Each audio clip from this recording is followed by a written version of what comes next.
Hello there, welcome back to my channel. Song number 2 from the Danish national final for Eurovision 2023 is what I will listen to in this video. It's called I Was Gonna Marry Him by Eyjaa. And without further ado, let's listen to it. This was, I enjoyed this one actually quite a lot. I think this, well, we're only 2 songs in, of course. Whoops. We're only 2 songs in, of course, but this one it was really pleasant. I think I like the whole.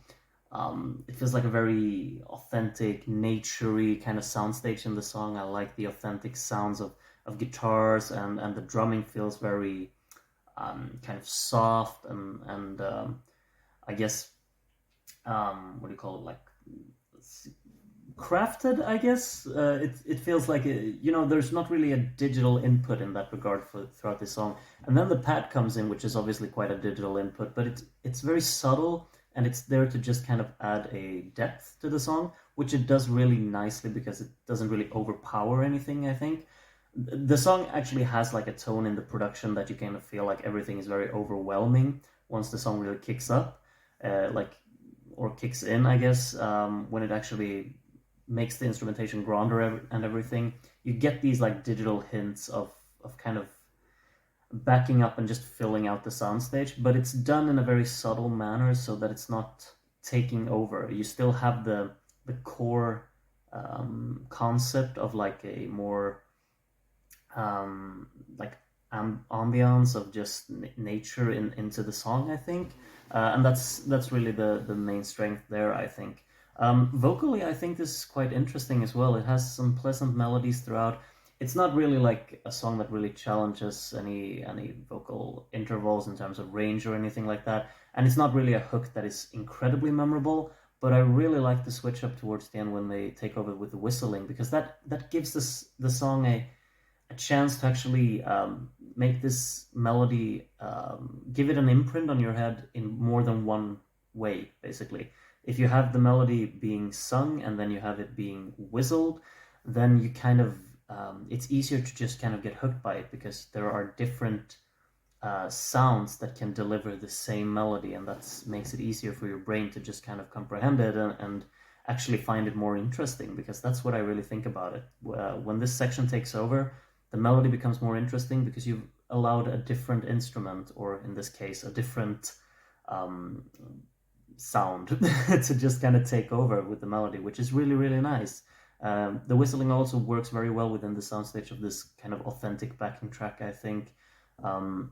This soft drumming along with this campfire strumming guitar, and a very kind of, it's a like growling bass, but it's at the same time quite a soft hitting one. It's a mellow little bass, along with the guitar and the drums. It's a very just pleasant mood in the soundstage behind it, I think, and the whistling works wonders. The key change at the end could feel a bit like cheesy, but when I just kind of got into it, and like the first hit, I was just thinking, oh, of course there had to be a key change. But when you just listen to it a little bit more, there was actually like a purpose to the key change, because it really felt like the song elevated to the next level. Otherwise, the song could have been 2 minutes and maybe 20 seconds, but this elevation actually made it feel like, okay, we're actually getting somewhere additional. There is a progression within the song. There's an evolution. And even though a key change might be a simple and overused way to reach that like resolution or fulfillment, it works in this case, I think, and I quite enjoy the sound of it. And I also like the continuation of the chorus as well. It's pleasantly written in that way, and I think this is a strong effort, a really strong one. I'm quite fond of this one. I think I'm going to listen to it a few more times. It's not really one of these songs that just stand out and overpower me with just and impress me in that way, but it's pleasant. It has its own kind of atmosphere as well, which makes it stand out. And if it can be performed well live, vocally and staging wise, this, I would not mind seeing this represent Denmark. But maybe there are more songs that I think are better. We'll find out as we get through more of them. But yeah, I enjoyed this one. Well done, Eyjaa.